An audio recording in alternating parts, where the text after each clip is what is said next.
Bom dia, boa tarde, boa noite para você que está nos assistindo. Esse aqui é o Pode Ler, o seu podcast, videocast, tudocast, que traz sempre as entrevistas com os autores mais bacanas desse país, que fazem as grandes obras, aqueles livros imperdíveis que a gente não tem como deixar de ler. E para quem não me conhece, eu sou o Paulo Tadeu, o senhorzinho fofo da internet, estou sempre aqui com você, ao lado dessa figura mítica da comunicação brasileira. Não é? Não é? O Aldrin Mazei, que está aqui ao meu lado. Tudo bem? Como é que tá, Paulo Tadeu? Parece que eu estou bem. Eu olhei no aplicativo hoje e estava falando que eu estava bem. Então acredite no seu smartphone e vamos em Exatamente, frente. Exatamente. A mesa tá colorida hoje aqui, hein? A mesa está colorida porque essa mulher aqui, que a gente vai entrevistar hoje, ela é, como é que a gente pode usar aquela palavra? Prolífica. É uma prolífica autora, super criativa. Escreve um monte de coisas e ela tem vários livros. Caixinha, eu vou falar o nome dela. E ela vai ter que falar o que ela é, porque assim, ela faz muitas coisas. Eu não vou falar que ela é neurocientista, ela tem um monte de adjetivos que eu poderia usar aqui. Estamos aqui recebendo essa maravilhosa figura que é Flávia Lippe. Tudo bom, minha querida? Que bom que você está aqui com a gente. Nossa, que saudade, prazer, viu? Obrigada por ter me convidado, Paulo. Tá vendo? Muita saudade. Além de autora, é minha amiga, então assim, é uma maravilha estar aqui, porque a gente posso brincar mais com ela do que com outros autores, inclusive. Flávia Lippe, para quem não conhece, é a autora aqui de vários livros caixinha da Matrix Editora. São assuntos bem variados. Aqui a gente pode fazer uns 20 programas com ela para falar do que a gente está falando aqui hoje, porque ela pode falar sobre liderança, sobre limites de atividade, sobre relacionamentos. Tem muita coisa para falar aqui. Nem sei como é que eu vou conduzir essa entrevista, eu estou até perdido. Eu nem montei um roteiro, porque é tanto assunto, Flavinha. Mas, em primeiro lugar, eu queria que você se apresentasse, você se atualizasse aqui para os nossos espectadores para falar do que você está fazendo, né? Porque eu coloquei só que neurocientista, porém, o teu currículo hoje está bem mais atualizado e mais abrangente, não é isso? Eu costumo dizer que o meu currículo é só o pedágio, né, que eu tenho que pagar para o mundo, né? Tá. Mas o meu interesse sempre foi o interesse pela humanidade. Então, quando nos conhecemos, eu escrevi o primeiro livro, que não era o livro Caixinha ainda, tá, né? Eu estava muito ligada com a sustentabilidade, mas em relação ao ser humano. Você estava vindo da TV Cultura, você apresentava lá o Repórter Eco. Perdão, isso. Eu fui a primeira pessoa a falar de sustentabilidade no Brasil, mas sempre olhando para o desenvolvimento da humanidade, como a gente poderia se transformar a partir da ideia de sermos sustentáveis. Sustentáveis com o planeta, sustentáveis com a gente mesmo. E nesse mesmo caminho, eu fui cada vez mais me desenvolvendo na mente humana, no coração, né, na alma humana, e abrindo portas para descobrir as principais ferramentas que a gente poderia utilizar para despertar, mergulhar, né, e sermos humanos mais sustentáveis de fato. E nesse caminho todo, né, eu já passei por profissões da moda, né, como na década de 90, que era o coaching, eu fui uma das primeiras do Brasil. Sim, você com uma formação internacional. Sim, exatamente. Você... E depois a mentoria, consultoria, né? E fui me especializando cada vez mais em olhar o ser humano como um ser completo, que não tinha só mente, né, nem só comportamento, mas que funcionava de uma forma transdisciplinar. Então, a neurociência entrou na minha vida por causa disso, que eu queria descobrir não só como a gente se comporta, mas como a gente funciona. A psicanálise, como a gente se comporta. E assim fui cada vez mais desenvolvendo, até chegar hoje, no momento que eu estou agora, que é a inteligência artificial, que é o meu mestrado e o futuro doutorado, que eu já estou encaminhando para isso. Como a inteligência artificial, ela entra, na verdade, dentro da nossa alma. Quem a gente vai ser com um mecanismo tão rápido, né? Cognitivo, como o nosso cognitivo vai funcionar. Então, na verdade, tudo tem uma linha aqui, né? Nenhuma caixinha ela foi construída a perder de vista. Todas elas tinham uma linha de necessidade daquele momento da humanidade. Eu estava até comentando um pouquinho antes de você chegar que o detox mental foi escrito em 2013, que já era uma preocupação que eu tinha de aonde a gente ia chegar com tanta intoxicação mental, né? Isso em 2013, imagina. né? A primeira que a gente fez juntos foi o Coaching na Box, né, que foi uma época que o coaching estava fortemente nas empresas, né? Eu atendia multinacionais, né, só executivos, então a gente criou o Coaching na Box, porque era uma coisa até misteriosa, ninguém estudava, ninguém sabia como funcionava, né? E você, eu lembro muito bem disso, porque você foi pioneira, né, em falar de coaching para as pessoas, e você tinha né, naquela época era uma profissional dessa área extremamente qualificada, no momento em que aquilo estava começando a despertar o interesse das pessoas. Exatamente. E aí depois o negócio degringolou, porque começou... Todo mundo que fazia um cursinho, via uma palestra na vida sobre o assunto, achava que era coach, né? E com os eventuais prejuízos que isso trazia. Né? Porque muita gente não era preparada, não tinha formação, não tinha preparação nenhuma, né? Eu continuo achando que o coaching como ferramenta mesmo de estudos, ela é imbatível para determinados assuntos. Só que as pessoas deturparam o que é a ciência mesmo do coaching e começaram a colocar coisas junto, né? Assim, então, a palavra coaching ela passou a entrar dentro de um mecanismo de venda mesmo, ao invés de ser um mecanismo de estudo e aprofundamento, né? Tá. Eu me dediquei muito ao mundo executivo, né? Como me dedico até hoje, né? Com palestras, etc. Obviamente, eu tenho um repertório muito grande, então, quando eu estou com algum executivo ou presidentes de empresa, né, ou empresas familiares que me contratam há muitos anos, eu uso todo o meu repertório. Eu brinco que eu sou quase que um canivete suíço do corpo, da alma e da mente humana. Então, eu posso tirar muitos aprendizados para desenvolver uma pessoa quando ela me procura. Mas eu continuo achando que o coaching é uma ferramenta incrível, mas que do jeito que ela é usada, ela causa muito prejuízo. E aí acabou tendo até uma conotação horrível, até negativa em alguns momentos, né? Porque as pessoas acham que estão né? sendo hoje vítimas. É bem negativo. Eu nem assino como... Você começou quando? Anos 90? Anos 90. Com coaching? Caramba, você já Anos teve 90. essa antevisão. Em 1995, eu criei a primeira formação em coaching internacional aqui no Brasil. Que já era uma coisa bem...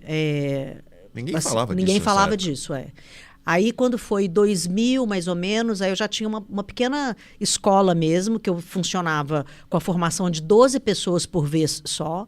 Não eram como as escolas que já existiam em 2000, né? Que eram escolas que colocavam 100, 200, 300 pessoas dentro da sala.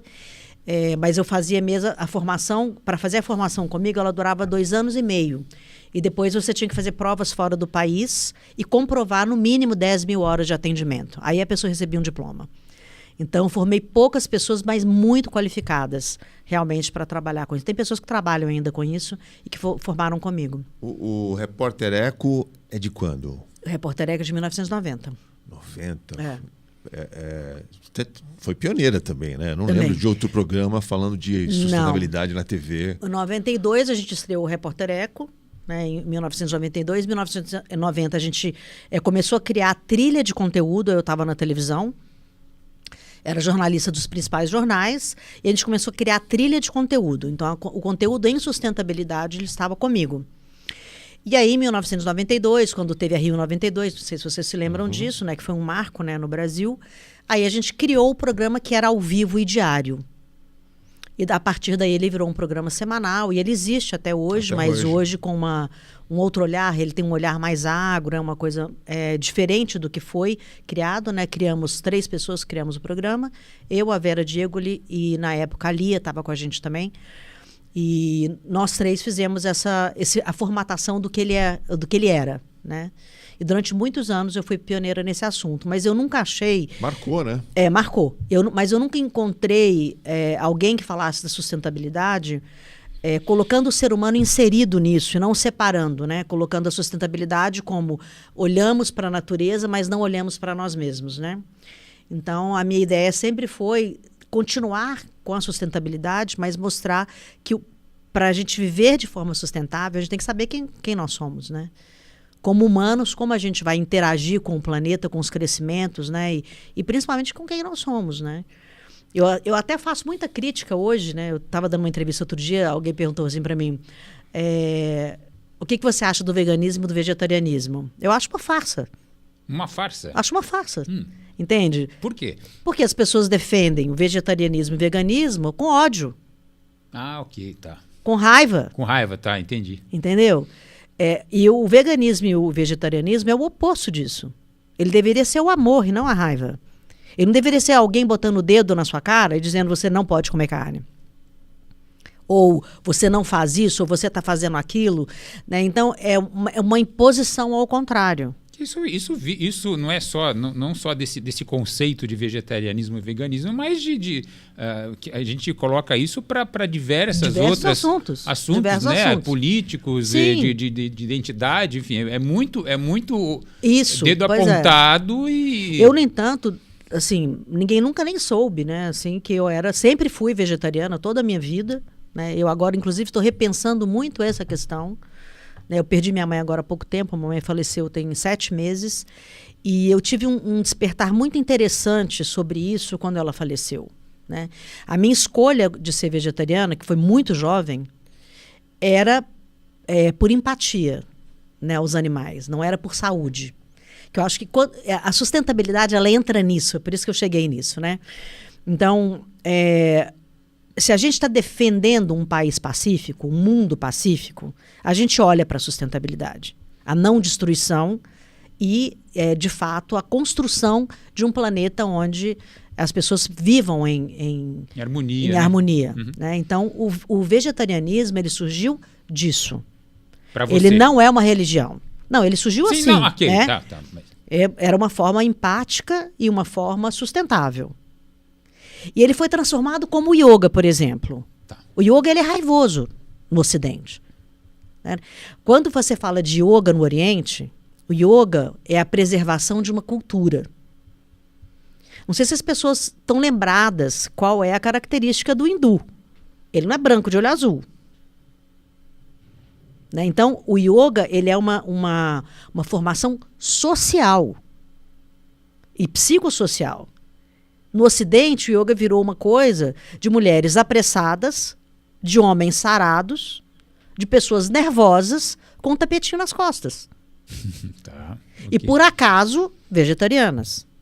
Então, esse é um olhar que eu acho que as pessoas estão perdendo do que é a sustentabilidade. O yoga era para ser sustentável, o vegetarianismo, o veganismo para ser sustentável. E o humano que quer isso precisa ser pacífico. Não é falar baixinho. Né? Não é o ser humano que eu brinco que tem a voz de gnomo, né? Ai, como vai? Namastê. Não. Tem que ser algo potente. Incorporado, né? Enraizado. Da vida. Né? Exato. No entanto, quando a gente criou o Repórter Eco e eu era o ícone do programa, a minha casa foi construída inteira sustentável. Eu sempre tive essa característica de ser aquilo que eu falo. Hoje eu estou questionando o vegetarianismo porque eu vi durante o meu luto uma violência enorme. E aí eu comecei a prestar atenção assim, pera, como que existe dentro de mim a empatia, a realidade com o animal e eu não estou conseguindo passar pelo luto em paz? Eu não quero ser vegetariana assim. Eu quero ser vegetariana coerente com o que eu estou sentindo. Como sempre foi a minha vida. E essas coerências todas, elas estão ligadas nas minhas criações literárias. Né? Tudo que eu escrevo é um momento do planeta. É alguma coisa que eu estou percebendo e que eu posso chegar lá, como eu já não tenho mais a televisão como voz, né? Que era uma voz muito forte, a televisão. Né? Rádio, televisão, tinha muitos programas, né? Escrevia em jornal, revista, né? Então eu tinha uma potência de voz que eu chegava em muitos lugares ao mesmo tempo. E eu gosto muito de escrever. Então eu me lembro até quando você fez meu primeiro livro, né? Que ainda era na área de sustentabilidade mesmo, que foi aí que eu falei, nossa, ainda bem que eu conheci um editor, escritor e que sabe dar voz. Foi ali que eu aprendi a ser escritora, no primeiro livro que eu escrevi com você. E a partir dali eu entendi que poderia ser um caminho, independente se eu estivesse na mídia ou não, seria um caminho de observar o planeta e criar obras que o planeta precisava naquela hora. né? Então, todo o caminho de todos que eu escrevi tinha em algum momento uma necessidade naquela época, né? Eu lembro que você, por exemplo, trouxe um projeto que era essa coisa aqui, essa caixinha, por exemplo, caixinha. Como dizer não, né? Sem questões para estimular autorrespeito e liberdade. Porque isso, por exemplo, é um dos desafios das pessoas, né? Elas não sabem dizer não. Não. Né? É difícil, né? Eu costumo dizer, eu até escrevi isso em uma das páginas, quando você não diz não para o outro, e você precisa desse não, você está dizendo não para você. Então, você aprender a dizer não para o outro é dizer sim para você. Esse é um exercício, não dizer não. Porque entra em muitas coisas, né, o dizer não, né? Entra na necessidade de atenção, entra na carência, entra na culpa, na aceitação, na né? aceitação. Então, sua autoestima, né? A pessoa às vezes quer ser aceita e engole o sapo. Engole o sapo, entendeu? E foi muito interessante esse momento mesmo do como dizer não, porque eu ouvia muitas vezes nas sessões, né? Como eu atendia muito, né? Hoje eu atendo poucas pessoas, eu atendo 4 pessoas por mês, né? É uma nova estratégia de vida também, né? Eu já estou com quase 60 anos, estou mudando também o meu ritmo, né? Não, você tem 32, não fala isso. Não. Então, eu estou mudando o meu ritmo também, né? Eu atendia de hora em hora, às vezes 50 empresas, né? Então, eram muitos executivos. E a principal coisa que eu ouvia dentro da minha sala eu não sei como falar isso. E hoje eu continuo escutando isso. Pais que não conseguem falar não para os filhos, filhos que não conseguem falar não para os pais, pessoas que não falam não entre si, né? Como se o não fosse um problema. O não é o não, é só isso. Não quero. Ele não tem justificativa. Né? Uma das coisas muito interessantes que eu vivenciei, né, no convívio com estrangeiros, né, que não só dando aula fora, mas com executivos estrangeiros que eu atendi, é que eles falam não sem justificativa. Então, podemos marcar uma reunião na segunda-feira? Não. Pronto. Ele não explica, não, porque não sei o quê, não sei o quê, não sei o quê. Agora, nós, né, que somos latinos, a gente, e principalmente o brasileiro, né? O brasileiro sempre quer dar uma desculpa, porque ele não quer ficar mal na fita, né? O brasileiro é relacional. O europeu e o americano, não. Eles não são relacionais. O italiano um pouco mais, né? Mas essa questão do não é muito interessante. Se você entra, por exemplo, num elevador nos Estados Unidos ou na Europa, eles não ficam todos encostados no fundo e as pessoas vão entrando. Fica um na frente do outro, um olhando para a nuca do outro. Característica da sociedade americana. Eu estou aqui, você está aqui, nós não vamos nos interagir não tem bom dia, não tem nada. Tudo bem. Aqui no Brasil as pessoas entram, elas vão ficando pro fundo, vai criando uma roda dentro do elevador. E aí tem os small talks, né? Oi, bom dia, não sei o quê, né? Porque nós somos mais relacionais. E o não tem muito a ver com isso, né? Com o medo de perder as relações. Agora, quando a gente amadurece o não, você fala não e não tem explicação, é não. Não tem que justificar. Você está me fazendo lembrar da principal matéria do Fantástico dessa semana, foi sobre um crime que está sendo revelado. Um garoto de 17 anos, que assaltava prédios, condomínios, ele entrava pegando carona com moradores, que a moradora estava entrando quando o porteiro abria a porta. Ele não precisava se identificar com o porteiro, porque ele chegava para a moradora e falava, eu sou morador também, e entrava. E aí a polícia dá essa explicação. Você não pode ter vergonha nem medo de dizer não para a pessoa que você não a conhece, Sim. que a pessoa precisa passar pelo porteiro. E esse medo de dizer não levou a assaltos e prejuízos. E várias coisas acontecem quando você tem medo de dizer não, né? Eu acredito que existe uma maturidade para a gente chegar no não sem explicação, né? E uma coisa cultural também, que é do brasileiro mesmo, de sempre justificar. Né? Por que está fazendo alguma coisa? É verdade. Né? E essa justificativa é uma coisa complicada até. Né? Se a gente for falar em termos de infância, quantas vezes você fala não para o seu filho? Por que você fala não? Por que não? Porque eu sou seu pai. E por que você perde isso quando você virar adulto? Né? Então, isso foi identificado quando eu criei essa caixinha, não só pela minha convivência com os meus clientes, né? Mas a minha convivência comigo mesma. Né? De falar, mas espera, será que eu também estou dizendo não? Né? Será que eu também estou exercitando isso? Então, para mim, foi um super exercício quando eu criei a caixinha do não. Né? De relembrar que não é não. Né? Que quando você chega nesse ponto é porque você quer parar com a conversa, né? Estabelecer limites, estabelecer né? limites, de uma forma civilizada, educada e simples, né? E simples. Né? Porque é apenas um limite. A partir daqui nada, não quero mais, não tem muita interesse, explicação. Exatamente. E aí você estava falando também, por exemplo, do detox mental, que é a outra... Mostra aqui para mim, Alden, isso. O detox mental, que é 100 perguntas para desintoxicar o cérebro utilizando os mais importantes conceitos de transformação humana e mentoring. Esse foi 2013, se não me engano, o detox mental. Nessa época, eu já estava observando a velocidade das informações. Né? Eu sempre tive muito com tecnologia, né, Paulo? Você sempre foi muito... você sempre esteve um pouco à frente do tempo. Muitas vezes você traz temas para mim que você fala, você já ouviu falar de tal coisa? E olha que eu sou razoavelmente... Você é bastante... Não sou um culto, mas eu sou razoavelmente antenado. Posso não saber, no mínimo, escutei falar. E você às vezes traz coisas, você já ouviu falar de tal coisa? Eu falei, o que é? Então... o detox mental foi isso, né? As pessoas... elas falavam no período sobre uma dor que elas não conseguiam identificar o que era. Né? Mas naquela época a gente já estava falando disso. E hoje é muitíssimo necessário. Muito necessário. Porque como é que é? Os cérebros podres. Outro dia eu escutei essa expressão, achei o máximo. Brain rot.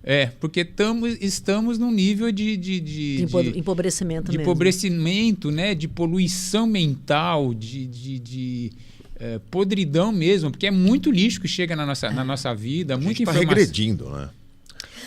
Assim, eu não acredito que a gente esteja regredindo. Tem umas pesquisas aí que mostram que essa é a geração menos inteligente, com menos força cognitiva, primeira vez na história. Você tem uma geração com menos inteligência que a anterior. Mas eu não acredito que a gente esteja regredindo. Eu acho que a gente está se adaptando a outras coisas que estão acontecendo. Né? O brain rot, na verdade, não é a quantidade de lixo só. É a forma que a gente utiliza o nosso sistema cognitivo para o aprendizado. Então, assim, por exemplo, a inteligência artificial generativa, que já as pessoas estão curiosas com ela agora, né? Porque com a abertura do ChatGPT para a população, criou-se o interesse sobre inteligência artificial. Mas a gente já fala de inteligência artificial lá em 2012, 2013, né? 2019 estava a IBM bombando com segurança na área de inteligência artificial. Mas a generativa, ela cria, até eu acho que é um problema para nós que somos escritores, Paulo, para as pessoas acharem que todos somos escritores. Né? Aliás, todo mundo é tudo hoje. Sim, com um computador do lado você pode ser qualquer coisa. Exato. Eu concordo que todo mundo pode ser tudo, né? Mas existem algumas coisas do sistema cognitivo e do talento que você não vai conseguir sendo tudo, né? Assim, e sem ter, na verdade, a profundidade dos assuntos. Então, quando a gente fala de brain rot, por exemplo, se os textos precisam ser mais curtos. Não sei se vocês já notaram, por exemplo, que filmes antes tinham 2h30. Hoje eles têm 1h50, 1h30, os filmes, os longas. Né? São mais curtos, inclusive. E os livros, que a gente escrevia livros, Paulo, de 300 páginas, a gente tem que chegar a 170 com bibliografia. Né? Então, a gente está resumindo. E a caixinha, quando a gente criou a caixinha, a gente já criou a caixinha na tentativa de incentivar as pessoas a lerem de uma maneira... que o brasileiro não lê tanto. Ler e se comunicar. Interagir né? Com a literatura, né? Então, isso aqui que a gente fez já era uma preocupação em não apodrecer o cérebro, mas sem perder o conteúdo. Então, uma coisa que eu vejo de importante sobre brain rot é entender o que é esse apodrecimento do raciocínio do cognitivo. Né? Então, a inteligência artificial, estou falando, né, são várias coisas dentro disso, mas só generalizando, o importante da gente perceber é que não é uma involução, Mas teremos que ter uma grande adaptação ao que está vindo, né? Sim. Então, quando alguém, por exemplo, quer escrever um livro, joga lá dentro do ChatGPT ou em outras ferramentas que existem de literatura e acreditam que a partir dali elas são escritores, isso sim é um apodrecimento de si mesmo. A gente volta de novo no primeiro assunto que a gente estava discutindo aqui. O que é ser sustentável? Tá. Você não sustenta a história humana a partir do que é raso. Então, ser um escritor não é escrever pelo ChatGPT. Até porque a inteligência artificial, a gente está falando de um banco de Exatamente. dados, né? Que é como se você estivesse olhando para trás, né? Exatamente. E ser um artista, e aí a gente fala um artista de uma forma geral, você está falando de quebrar padrões, de olhar para frente no final das contas, né? Por isso que a gente sempre fala isso mesmo. Eu sempre trago temas que as pessoas não estão discutindo ainda. Mas porque o meu repertório de vida ele é muito profundo. E te permite olhar para frente Me permite olhar para frente. Construir coisas novas. Exatamente. Né? E olhar para onde nós estamos indo e o que a gente pode fazer com isso. No entanto, esse meu novo estudo na PUC, né, a minha pesquisa hoje é isso. Eu não quero acabar com a inteligência artificial. Eu quero simplesmente compreender como nós vamos acompanhá-la, desenvolver o nosso sistema cognitivo para não perdê-lo. Porque no momento que você está com preguiça de escrever uma frase completa, você não tem pensamento crítico, você não tem repertório de vida, você não tem conteúdo, e você acha realmente que o que está escrito ali é verdade, a gente está realmente correndo um grande risco. E, de fato, a gente está correndo um grande risco mesmo. As pessoas que não sabem o risco que a gente está correndo com a inteligência artificial, ou porque não entendem nada de inteligência artificial, ou porque realmente são pessoas muito imaturas. A gente já tem isso com as redes sociais, né? Já. Você recebe o negócio de fulano de tal, que você manda para você uma frase, um post qualquer, uma arte qualquer, aí você olha e fala, que legal, isso aqui está acontecendo. Né? Outro dia eu estava no Uber falando sobre Egito, não sei o que a gente estava conversando. Você viu que descobriram um túnel embaixo que tem uma estrutura tem um edifício embaixo das pirâmides. Eu falei, não, aquilo é mentira. Né? Mas, pois é, e a pessoa passa para frente. E passa para frente. Passa para frente. Então é isso, a inteligência artificial também tem isso, porque você acha que aquilo é verdade, muitas vezes tem muitos erros. Muitos erros, exatamente. Então, tem até a gente está indo para esse caminho, né? Que eu acho que vai ser o nosso próximo livro, né, Paulo, também. Bom, já tem um ficando pronto, tem mais um que eu acho que pode ser esse, que é a gente fazer esse olhar para o mundo através da inteligência artificial, né? Mas quando a gente fala, por exemplo, de criar conteúdos para o mundo, que é a história das caixinhas, era cada conteúdo naquele momento para uma coisa que eu estava vendo, que estava pipocando, a gente conseguir entender como funciona o mundo também. Então, por exemplo, quando a gente está olhando para a Lua e para o Sol, nós estamos olhando o passado. Sim. O que a gente está vendo agora aconteceu há 20 bilhões de anos. Então, a gente sempre está olhando para o planeta, os astros, no passado.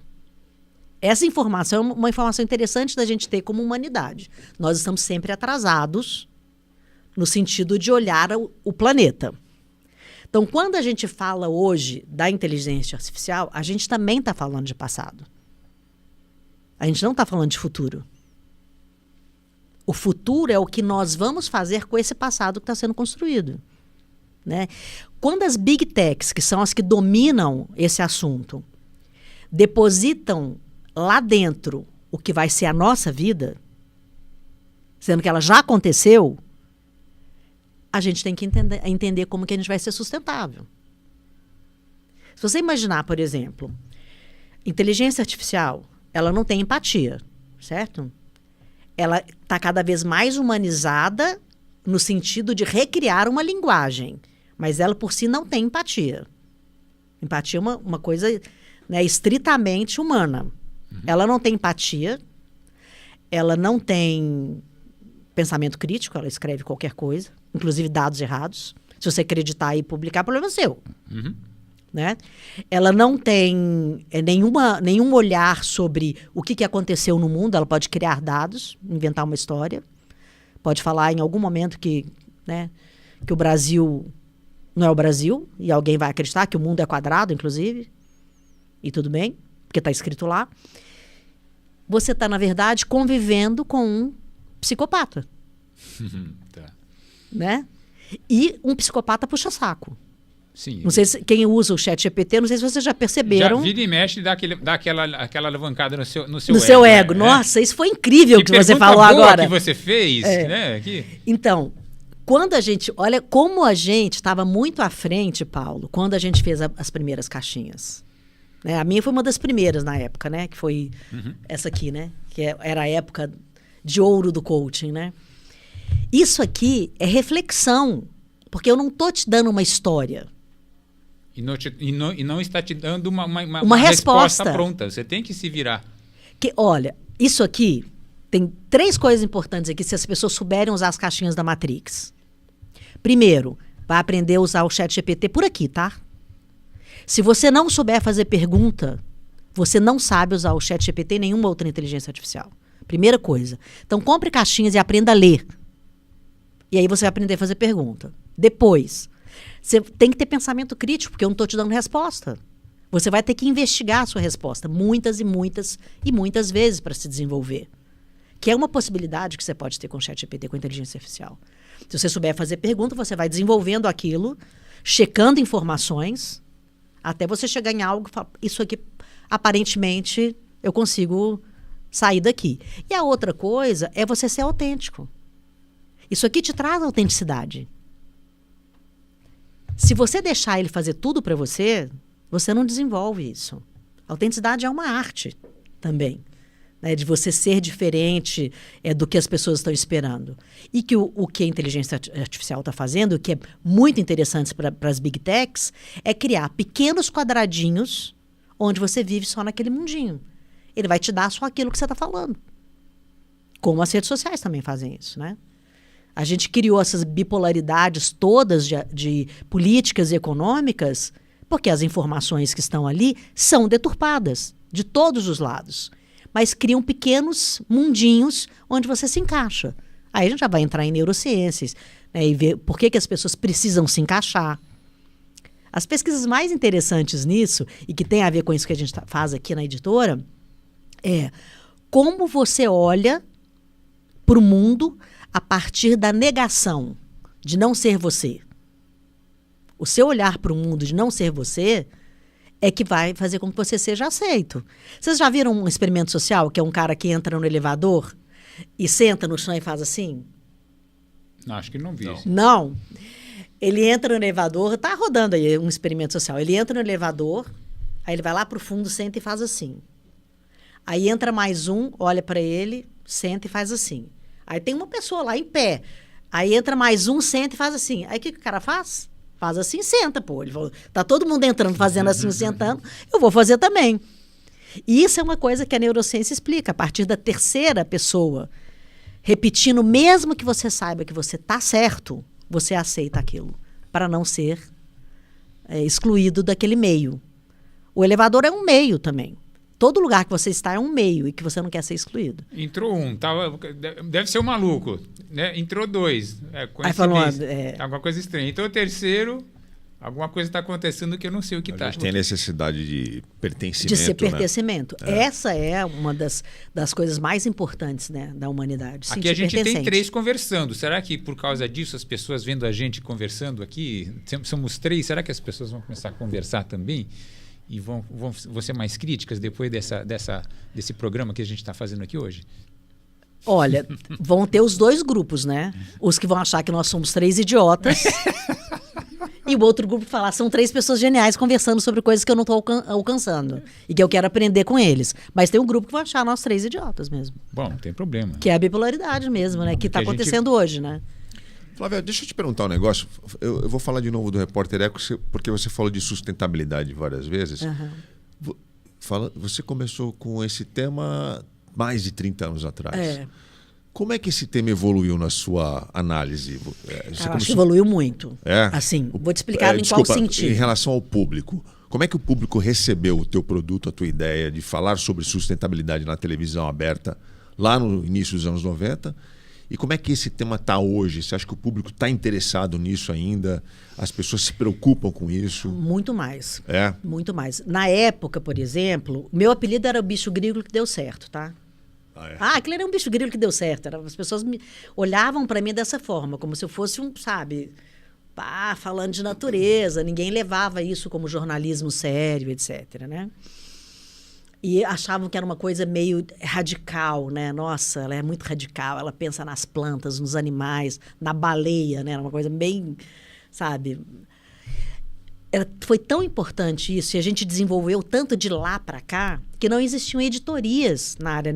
Antes era ecologia e meio ambiente, depois que nós evoluímos para a sustentabilidade, né? Não existia editoria em nenhuma revista, nenhum jornal, nenhuma televisão desse assunto. Tinha editoria política, economia, esporte, não tinha esse assunto. Nós criamos essa editoria. Então, a partir daí, o desenvolvimento, eu não estou dizendo a forma que a gente vê hoje ser a melhor forma, mas que o assunto desenvolveu. Hoje, um dos assuntos econômicos que mais cresce em termos de negócio é a sustentabilidade. Em termos de negócio mesmo, virou um negócio. Então, sempre que vira um negócio, nós temos muitos lados a serem olhados, né? A parte comercial disso, que é muito interessante, e quem só usa a parte comercial disso e vai maquiando, né, o que eles não estão fazendo corretamente. Inclusive, já aconteceu várias vezes, né, de produtos se declararem sustentáveis, depois as pessoas descobrirem que não era, né, que era só um marketing verde mesmo, que aquilo não funcionava de verdade. Mas eu acho que existe uma grande evolução. Você vê, dentro da sustentabilidade, a gente tem junto saúde, economia, política, né? Falar, por exemplo, sobre as questões da água, do clima, é uma grande evolução. Antes eu falava para nichos. Eram nichos que me ouviam. Mesmo com a Rio 92, era um nicho. Hoje não. Hoje os adolescentes sabem, eles fazem a reciclagem do lixo, eles sabem que a questão do clima é uma coisa séria, né? Então, a gente evoluiu em termos de conteúdo, mas nós continuamos humanos, né? E essas questões, como fazer isso, ainda tem um passo aí para ser desenvolvido. Os mesmos erros continuam sendo cometidos. Às vezes em proporções muito maiores, inclusive, né? Porque tem os dois extremos. Tem sempre o extremo que vai dizer que nós não temos problema no planeta. Que o clima é uma mentira, que a água é uma mentira, que não sei o quê, que nós estamos falando contra o desenvolvimento da humanidade, né? Como se desenvolver a humanidade fosse destruir a natureza, né? E aí a gente pode entrar nesse assunto, então, a partir disso, esse livro caixinha aqui, Inteligência Relacional, 100 perguntas para desenvolver a habilidade de mobilizar pessoas. A gente precisa mobilizar as pessoas? E você lembra essa aí, qual foi a discussão quando a gente criou essa, Paulo? Não. Essa aqui foi o seguinte, as comunidades estavam começando a crescer. Então, como a gente faz hoje para as pessoas se interessarem para o assunto? A gente cria comunidades. As redes sociais deixaram de ser as redes de influenciadores e passaram a ser redes com comunidade. Nós temos uma comunidade aqui que é o Pode Ler. Entende? Então, comunidade de leitores, são pessoas que gostam de ler. Então, a força da comunidade, que antes, lá, né, na época do Repórter Eco, era comunidade bicho grilo, todo mundo ia, não, vamos morar numa comunidade? Por que a comunidade hoje, com esse nome, ela é importantíssima? Você só consegue ter voz num grupo que interessa pelo assunto que você está falando. Então, tem as grandes comunidades que tem nas redes sociais, elas crescem a partir de comunidade. E você só cria uma comunidade se você consegue ter uma inteligência relacional, que é se relacionar o suficiente para as pessoas ouvirem o que você tem a dizer. Isso não cria você não cria, tem um lado negativo, que é das pessoas ficarem falando do mesmo assunto com gente que só fala a mesma coisa, e aí eu colocando numa escala maior em relação à questão dessa polarização, que são grupos que as pessoas perdem a capacidade de escutar o diferente. Então, assim, sou desse grupo político, ou sou desse grupo qualquer, o outro falou uma outra coisa, não é. Então, não quero... Buscam só o viés da confirmação. Da confirmação, né? Exato. Então, esse é o ser humano, tá? Tá. Desde sempre, né? Desde sempre. Nós vivíamos em tribos, As tribos, né, eram tribos diferentes, que vestiam roupas diferentes, maquiagem E diferente. se matavam porque um não fazia parte do outro. Não fazia, né? Então, a gente sempre viveu em tribo. Quando a gente estava um pouquinho antes falando sobre o pertencimento, a comunidade é o lugar onde você se sente pertencente. O que faz uma boa comunidade é o pensamento crítico.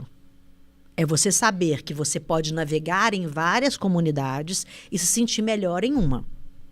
Né? Então, eu me sinto melhor com pessoas, por exemplo, que se preocupam com a humanidade. Eu não me sinto muito acomodada no lugar onde a pessoa não tem ideia do que é espiritualidade, do que ela não tem ideia do que é o planeta, ou não tem ideia do que é o vizinho. Não são pessoas que eu gosto de conviver. Então, eu posso dizer que uma comunidade que parece mais comigo são pessoas que são mais empáticas. Mas eu tenho pensamento crítico suficiente para estar em qualquer comunidade e aprender com qualquer comunidade. Aí depende isso da maturidade de cada um e do desenvolvimento pessoal de cada um. Né? Quanto mais você se desenvolve, mais você interage com muitas tribos diferentes. Né? Eu nunca fui de uma tribo só. Eu sempre andei em vários lugares, mas eu tenho as minhas preferências. E tem lugares que eu falo, esse lugar que me cansa. Né? Quem não lê, por exemplo. Que é a coisa mais chata de você conversar com uma pessoa que não lê. Eu acho chatíssimo. A pessoa não tem nada dentro dela. Porque ela não lê nada. Então, você vai falar de um livro, ela não gosta de ler. Eu fico um pouco de preguiça. Mas não quer dizer que aquela pessoa está errada. Tá. Mas não é um atrativo para mim, uma pessoa que não gosta de ler. Entendeu? Então, assim, a comunidade é o humano. E o que aconteceu foi a escala da comunidade. Então, as redes sociais são comunidades. Comunidade do Facebook, comunidade do Instagram, comunidade do LinkedIn. No entanto, eles têm estratégias de comunidade. Né? Então, a inteligência relacional te mostra como você vai se relacionar com as comunidades, de uma forma geral. Né? Então, também foi uma coisa muito antes de falar desse assunto, né? A gente falava de inteligência emocional, falava de vários tipos de inteligência, e não falava da inteligência de saber se relacionar no mundo totalmente digital, né? Então, essa foi a ideia da época. Tá vendo como é que ela é? Ela traz os assuntos pra gente? Conceito de comunidade. Uhum. Era o conceito de comunidade. Vamos pro próximo, então. Você quer puxar Quais outro? são as caixinhas? As últimas? Você lembra dessa palavra aqui? Mindset. Que virou até uma piada? Você não lembra? Qual que é a piada? A piada da palavra mindset é que aí vinha... Todo mundo começava a botar um monte de palavra americana, né, nas conversas. Vou fazer um call, se você não mudar o seu mindset, né? E aí, o mindset, quando eu escrevi, o mindset... Foi na época, inclusive, que apareceu o conceito de mindset, que era daquela escritora. Tinha um livro que era É uma mulher, né? Esqueci o nome dela agora. Carol, alguma coisa. Que é uma americana. E ela criou o conceito de mindset, né? Que ela é uma neurocientista. Então, ela criou esse conceito. Aí, na época, eu mostrei o que era um resumo do conceito científico para que você pudesse crescer. Então, qual é o pensamento de crescimento que você tem que ter? Hoje, quando você fala a palavra mindset, a pessoa joga um tijolo na sua cabeça, porque virou uma piada, tudo era mindset. Você não tem mindset para isso, você não tem mindset para aquilo, né? Então, hoje, por exemplo, quando alguém liga e fala, ela fala de mindset, não falava, né, amor? Em 2013 eu falava de mindset. Vulgarizou? Vulgarizou que nem a palavra coach. Que nem a palavra coaching, que eu também, você não vê mais eu falando sobre Eu já sei quem é o culpado. Quem? É o Pablo Marçal, porque ele fala as duas palavras, né? Ele fala, exatamente. Ele fala que é coach e que ele aplica o mindset. Não, e ele fala de mais uma também. Ele fala como é que é? Salto quântico. Ele dá um salto. Ele acabou com a física quântica quando caiu na boca do Pablo Marçal. Né? Vem aqui, coloca o microfone para você. É verdade. Então, esse aqui é o problema. Essas pessoas acabam utilizando palavras científicas que tinham um estudo profundo, transforma aquilo num mercado e aí você tem que mudar. Dá uma embalagem. Né? E aí estraga com as pessoas sérias Estudam. que estão estudando, né? Que fazem daquilo uma profissão. Gente, mentoria. A formação para você ser mentor é uma formação profunda. Hoje, se eu falo, eu faço mentoria de executivos, por exemplo, ou mentoria de profissionais, etc. Qualquer pessoa fala que é mentor, você pode fazer uma mentoria comigo para, sei lá, desenvolver a sua empresa. A pessoa nunca teve uma empresa na vida. Tá, exato. Sabe, tipo isso? Então vai queimando, né? Vão queimando as coisas, né? Saúde mental. Quem falava sempre de saúde mental ou era psiquiatra ou era psicólogo, ou pessoas que estudam desenvolvimento humano. Hoje não.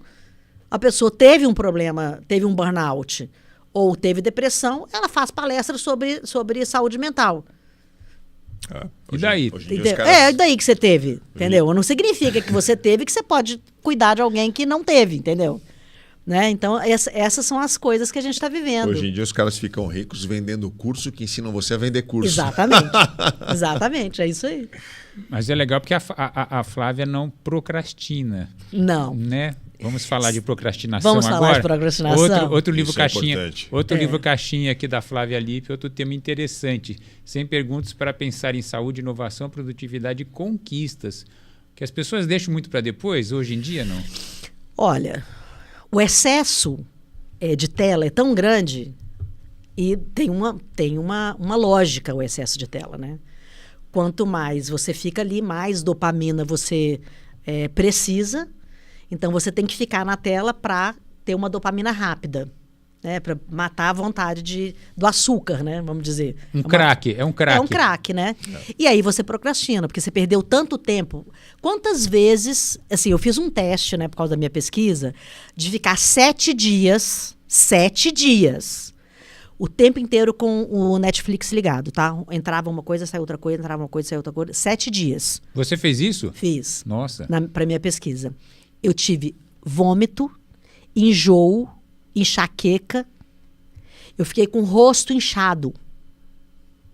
Porque a pesquisa era o quanto isso impacta na saúde física e emocional. Como é que era? Tinha aquele filme, Aldrin, do McDonald's? Size Me. Super Size Me. Exato, que ele chegava no McDonald's e só comia todo dia, né? O cara falava assim, você quer colocar 2 batatas a mais? Sim. Ah, você quer colocar uma Coca-Cola a mais por mais 10 centavos? Sim. Exatamente. E aí ele ia pegando e engordou lá 200 quilos.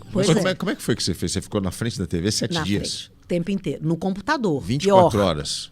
Pior, eu fiz no computador. Você tinha que fazer um relato disso.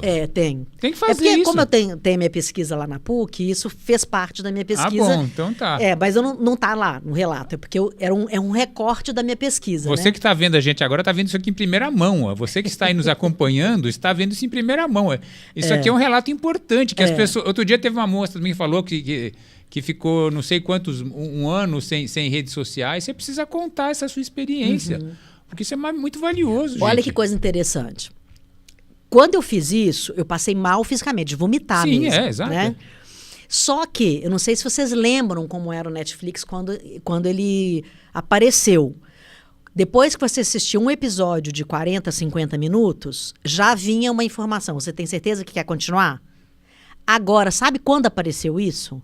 Depois de 3 dias, direto apareceu. Você tem certeza que você quer continuar? Tem muito tempo que você está aqui. 3 dias depois. Entendeu? Existe essa mensagem no aplicativo? Eu não sabia. Existe. Depois de 3 dias, né? Tá. Antes era depois de 50 minutos. Então, o que isso mostra? Que a nossa tolerância a não ter saúde é maior do que ter saúde. E que, obviamente, o mecanismo de dados, né, que são todos os dados que a gente utiliza, Instagram, Netflix, todos, aproveitam disso. Né? Existem muitas coisas acontecendo no mundo oculto de dados. Né? Jogos, por exemplo. Essa pesquisa é antiga, inclusive. O cara que criou esses joguinhos de violência, é um psicólogo, na verdade, ele criou isso para treinar o exército americano, porque eles perdiam muitas armas. Por quê? Porque a pessoa não tinha coragem de matar o outro. Então, acabava perdendo a arma, perdia balas, tirava para cima, para assustar o outro e não matar. E esse psicólogo foi contratado para treinar essas pessoas digitalmente para que elas fossem mais violentas na guerra. Mais objetivas ali, né? No caso, era matar. Né? Então, ele criou um videogame que ela aprendia a matar de forma digital. Só que o cérebro ele vai recebendo essa informação e vai misturando a dopamina, o prazer, né, que te dá a dopamina, te dá prazer imediato, como o chocolate, enfim. O esporte também te dá uma dopamina saudável. Mas essa dopamina que vem por dados, ela também te dá prazer. E aí você quer mais, mais, mais, mais, mais. No caso dos jogos, por exemplo, você vê crianças hoje assassinando famílias, mulheres, porque tem uma área desses dados que são os red pills, né, que odeiam mulheres. Então, isso tudo são informações que estão vindo a partir de dados e que estão mexendo com quem nós somos. De fato, quem é o humano, que interage, que vive. Né? Nós não somos só o nosso DNA, nós somos também o ambiente que a gente vive. Né? E quando a gente vê isso acontecer, é a dopamina que está fazendo isso. Então, o Netflix, você fica lá, quer ver mais. Você já nem está prestando atenção mais, deixa ele ligado. Quanto mais você fica olhando para a televisão, mais você fica nela. Porque ela vai criando um vício naquele lugar de som, E aí tem outras questões. Lembra quando a gente estava conversando sobre biotecnologia, biohacking, e eu falando, um dos maiores problemas que a gente vai viver no futuro é o excesso de tecnologia como meta de saúde, que sai do que é saúde. Então, você ficar com a lente azul o tempo inteiro, o seu corpo não sabe se é dia ou se é noite mais, pelo excesso de dopamina. Então, todas essas experiências que a gente vai fazendo vão trazendo em nós um desligamento de quem nós somos humanos, que precisa do verde, da água, deixamos de ser sustentáveis. Né? Então, a gente chegou nesse ponto, né, de falar dessa experiência de ficar o tempo inteiro com tecnologia, e isso traz procrastinação. Por quê? Você fica ali 2, 3, 4, 5 horas. Eu vou gravar um documentário com você e vou levar para Netflix para ver se eles mostram. Porque por que você procrastina? Porque você vai colocando coisas sem importância no lugar. Né? Assim, quem convive comigo, eu sou muito tecnológica, mas eu não deixo a tecnologia na minha vida. Você não me vê com celular.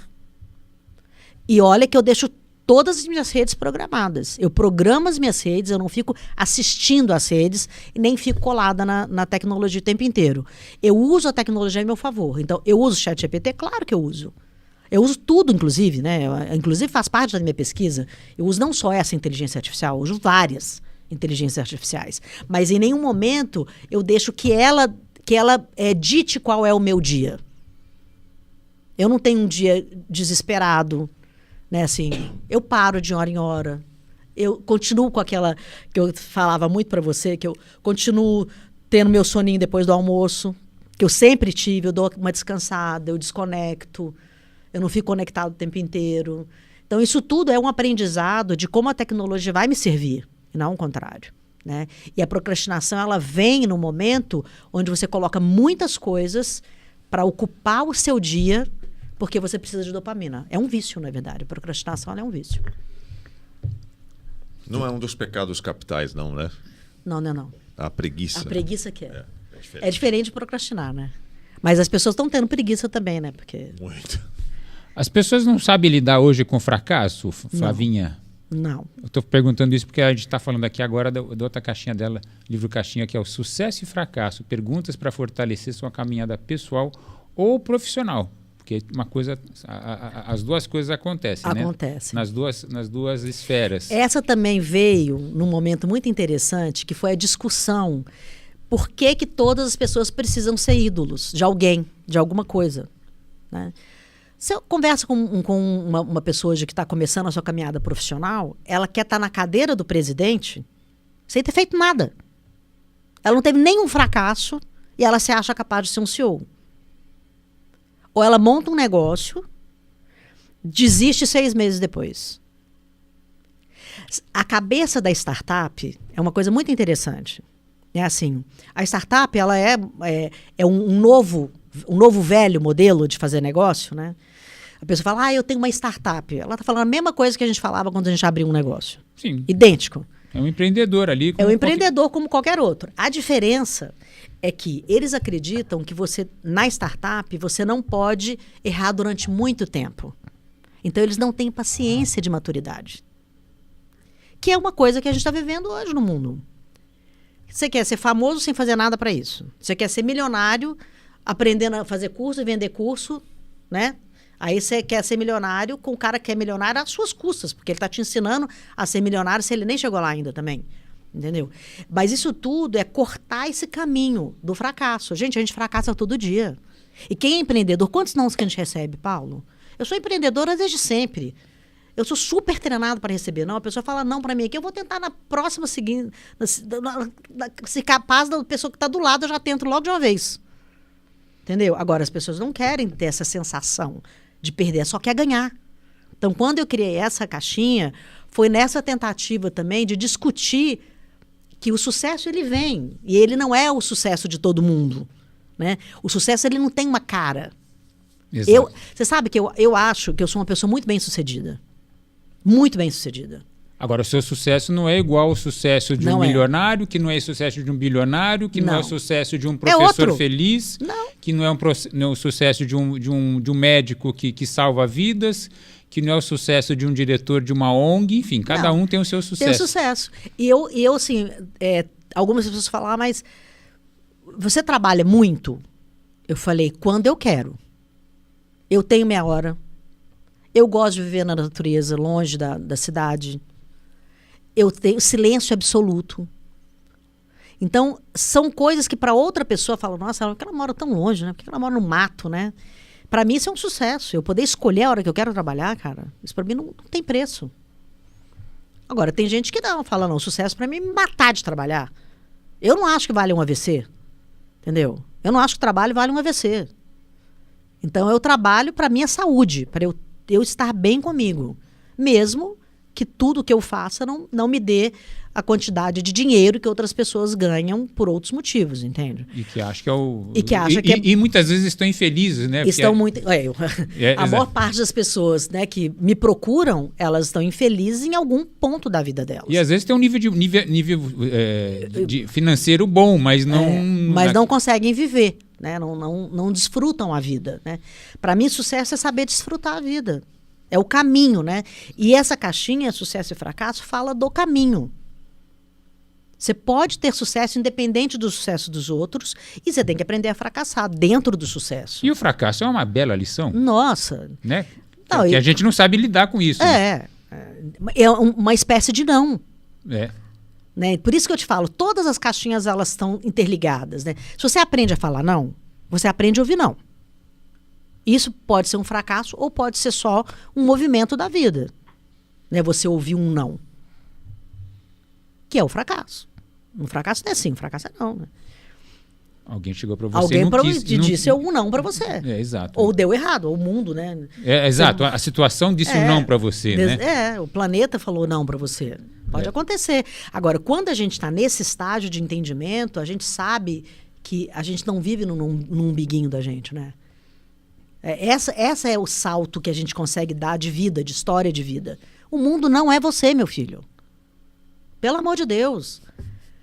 Às vezes eu vejo umas coisas na internet que eu morro de tanto rir, né? Ai, meu Deus, eu pensava que era, Flávia. Agora você me decepcionou. Ai, tadinho, Paulo. Não, às vezes eu escuto assim na internet, a pessoa fala assim, como é que é? Meus inimigos entenderão. Eu falo, minha filha, você é uma pessoa na internet com 300 trilhões de pessoas e você acha realmente que você tem inimigo? Sério? Sabe, essa coisa, essa bajulação, né? Que ela precisa se sentir tão importante que ela tem inimigos. Até inimigos ela tem, né? Até inimigos ela tem. Conseguiu criar um exército ali exército contra ela. De inimigos, né? As pessoas estão prontas para acabar com ela ali. Entendeu? Nossa, que importante. Isso tem a ver com sucesso e fracasso. Entendeu? Não é porque você não tem like ou porque você não tem seguidor que você é um fracasso. Né? Você não vai medir a sua vida pelo número de seguidores, né? Exato. E isso tem acontecido muito, né? Hoje em dia, infelizmente, as pessoas só pensam nisso. Quantos seguidores você tem? Já fui em tanta reunião que a primeira pergunta que fazem é: quantos seguidores tem no seu Instagram? Daí, né? Não me siga porque eu estou perdido também, como diz aquela frase. Isso é ótimo. Adoro. Muito bem, Flavinha. Eu confesso para você que, assim, se deixar, a gente vai terminar. Vocês se conhecem da onde? TV? Não. A Flávia... Eu tinha escrito um livro que eu queria publicar. Ela me procurou porque tinha editora. Porque ele tinha editora. E ela me procurou. E aí o Paulo, eu me lembro nitidamente disso, Paulo, o jeito que o Paulo lê a sua obra é muito diferente. Primeiro, ele não é uma pessoa que você manda um livro para ele e você coloca uma receita de pamonha no meio e ele não viu. Ele leu o seu livro. Então, me lembro que ele leu o meu livro e fez várias sugestões, né, do que eu deveria fazer, né? E aí, foi o primeiro livro que eu escrevi. E a partir daí, a gente não só ficou amigo, como eu comecei a me desenvolver como escritora a partir do conhecimento do Paulo. Então, eu sempre discuto com ele esse assunto, você acha que isso fica bom? E ele lê, fala, não, eu fiz essas correções aqui. Então, a gente acabou ficando amigo e escrevo com ele. Ah, legal. Eu achei que você tinha trabalhado no Repórter Eco também. Não, lá atrás. Aí, no meu caso, eu ia ser um repórter eco no diminutivo, na coisa desqualificada. Ele não é... Bom, mas eu não cheguei a 91 livros escritos como o Paulo, né? 91 livros escritos, né, Paulo? Pô. Não, a gente está falando de você aqui. O objetivo é falar de você aqui. Então tá, mas eu né? tenho admiração. Muito obrigado, é recíproco. Então a gente não falou de todos os assuntos, isso que eu ia falar, que a gente... Mas a gente pode fazer uma série. A gente pode fazer uma série. Não, daqui a gente... Você vai ter que... Encerrando aqui, eu vou ter uma reunião com ela aqui, porque eu tenho coisas para muitas ideias que já nasceram a partir dessa conversa. Todas as caixinhas da Flávia estão no site da... Sim, então tudo quanto é livraria. Todos estão nas livrarias. Todas fazem sucesso, é impressionante. A Flavinha é uma capacidade... Os assuntos dela são muito necessários para quem quer se desenvolver. De caixinha são 9 best-sellers. São 13 livros e 9. Quase todas elas fazem sucesso. No final das contas, assim, o sucesso também não Gente, até essa aqui, que é a mais antiga, né? Que é a primeira, vende até hoje, gente. Coaching na Box, exatamente. Coaching na Box, com esse nome ainda, né? Exatamente. Coaching na Box, até hoje vende muito. E eu fiquei sabendo, aliás, que tem escolas que ainda fazem formação de coaching que utilizam ela nas escolas, né? É um sucesso total essa mulher, impressionante. Então, eu queria agradecer muito a tua presença. Acho que você vai ter que voltar aqui para fazer uma Flávia 2, a segunda. Vamos. A saga. A saga continua. E, enfim, agradecer por essas aulas que você deu para a gente aqui. Você sempre tem muito conteúdo para passar para as pessoas. Eu que te agradeço muito. Foi um prazer enorme estar aqui com vocês hoje.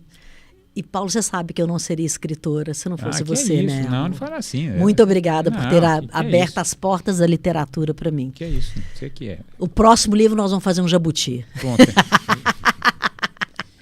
Muito Sorte. bem. Gente, quem acompanha a entrevista até aqui, segue a gente aí no Instagram, no Facebook, Twitter e, claro, aqui no YouTube. Você se inscreve no canal, clica no sininho para você ser avisado quando a gente subir novos cortes, novas entrevistas, novas lives.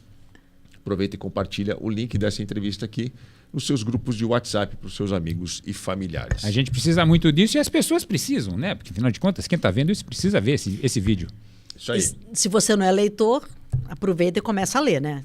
Só para começar. E vai nas caixinhas que você vai aprender ali rapidinho.